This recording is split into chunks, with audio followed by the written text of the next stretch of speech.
تاکہ وہ تمہیں وقت پر سر بلند کرے۔ آج کے پاک کلام کے باعث ہم سب کی زندگیاں تبدیل ہو، سب مل کر کہیں گے آمین۔ آمین۔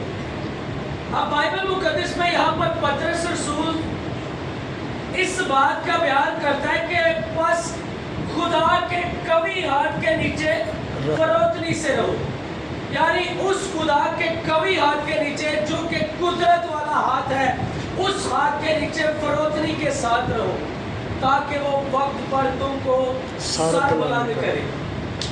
اب بائبل مقدس میں خدا کے ہاتھ کے تعلق سے ہمیں اس قدر بیان کیا جاتا ہے کہ مقدس یسایہ نبی کہتا ہے کہ خداوند کا ہاتھ چھوٹا نہیں جو بچا نہ سکے، کیونکہ وہ اپنا ہاتھ تمام تر راست بازوں کو، تمام تر ان گنہگاروں کو، تمام تر لوگوں کو بچانے کے لیے وہ اپنا ہاتھ بڑھاتا ہے تاکہ جتنے بھی گناہ آلودہ لوگ ہیں وہ تمام تر اس گناہ کی دلدل سے بچ جائیں۔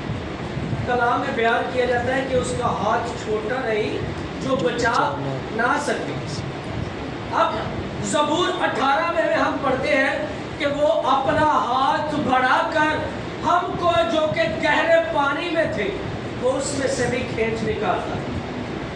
جتنے بھی گہرے پانی میں، اگر اس سے مراد یہ کہ جتنے بھی گناہ کی دلدل میں ہوتے ہیں وہ ان لوگوں کو اس دلدل سے بھی نکالنے کی قدرت رکھتا ہے، کیونکہ اس کا ہاتھ قدرت والا ہے، قوی ہاتھ ہے اس کا، جو کہ اس کا ہاتھ بڑھتا ہے تاکہ لوگوں کو تندرستی دے، شفا دے، تندرستی دے۔ اور بائبل مقدس بیان کرتی ہے کہ جب ایک کوڑی یسوع مسیح کے پاس آتا ہے تو وہ اس سے کہتا ہے اگر تو چاہے تو تو مجھ کو پاک صاف کر سکتا ہے۔ تو یسوع مسیح لکھا ہے کہ اپنا ہاتھ بڑھاتے ہیں اور اسے کیا کر دیتے ہیں؟ پاک صاف کر دیتے ہیں۔ اسے یہ کہتے ہیں کہ میں چاہتا ہوں کہ تو پاک صاف ہو جائے، اپنا ہاتھ بڑھاتے ہیں اور وہ پاک صاف ہو جاتا ہے۔ یعنی اس کا ہاتھ اس قدر قدرت والا ہاتھ ہے، پاور والا ہاتھ ہے کہ وہ اپنا ہاتھ بڑھاتا ہے، بیمار شفا پا جاتے ہیں۔ اور بائبل مقدس میں بیان کیا گیا ہے کہ ہاتھ رکھنے کے معجزات بیان کیے گئے ہیں کہ اگر تم بیماروں پر ہاتھ رکھو گے تو بیمار اچھے ہو جائیں گے، تندرست ہو جائیں گے۔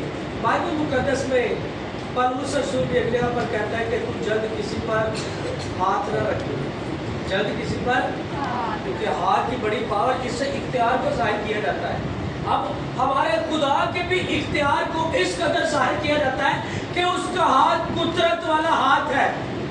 بائبل مقدس میں بیان کیا گیا اگر تم اس کے حکموں پر عمل نہ کرو تو خداوند کا ہاتھ تمہارے خلاف ہوگا۔ کیا ہوگا؟ تمہارے خلاف ہوگا۔ اس کا ہاتھ بھاری بھی ہو سکتا ہے، خلاف بھی ہو سکتا ہے، جسے کہا جاتا ہے کہ بڑا بھاری ہاتھ ہے خدا دا یار جڑا ساڈے تے آیا کہ جدی بنا تے ساڈے تو مصیبت ٹلن نہیں رہی۔ بائبل مقدس میں بیان یہ کیا جاتا ہے کہ اس کا ہاتھ اس قدر قدرت والا ہے، کیونکہ کتاب مقدس میں زبور نویس 139 زبور میں ہم دیکھتے ہیں تو وہ کہتا ہے کہ میں جہاں پر بھی چلا جاؤں تو مجھے اے خداوند تو ہی نظر آتا۔ اب وہ کہتا ہے کہ اگر میں سمندر کی گہرائی میں بھی چلا جاؤں تو وہاں پر بھی اب خداوند تیرا ہاتھ میری رہنمائی کرے گی۔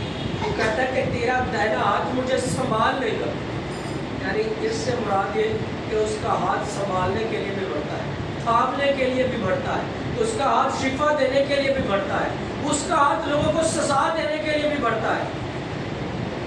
یعنی اس کا ہاتھ سزا دینے کے لیے بھی ہے، شفا دینے کے لیے بھی ہے، اور اس کا ہاتھ بچانے کے لیے بھی ہے۔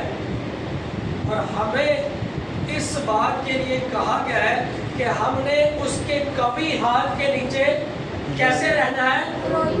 کیسے رہنا ہے؟ فروتنی سے، فروتنی کے ساتھ۔ جب ہم فروتنی کے ساتھ رہیں گے تب وہ ہم کو سر بلند کرے گا وقت آنے پر۔ کب؟ وقت آنے پر۔ بعض اوقات تو لوگ کہتے ہیں آج میں نے دعا کیا مجھے تھوڑی دیر کے بعد یہ چیز مل جانی چاہیے، لیکن وقت کا انتظار نہیں کرتا۔ خدا انسان کو وہ چیز ضرور دینا چاہتا ہے لیکن وقت کی مناسبت پر۔ بعض اوقات ایسا ہوتا ہے کہ آپ اتنے سالوں سے دعا کر رہے ہیں جس چیز کو حاصل کرنے کی، لیکن وہ آپ کو مل نہیں، لیکن وقت آنے پر آپ کو مل جاتے ہیں تو آپ کہتے ہیں یار یہ یکدم مل گئی، میں اتنی دیر تو کر گیا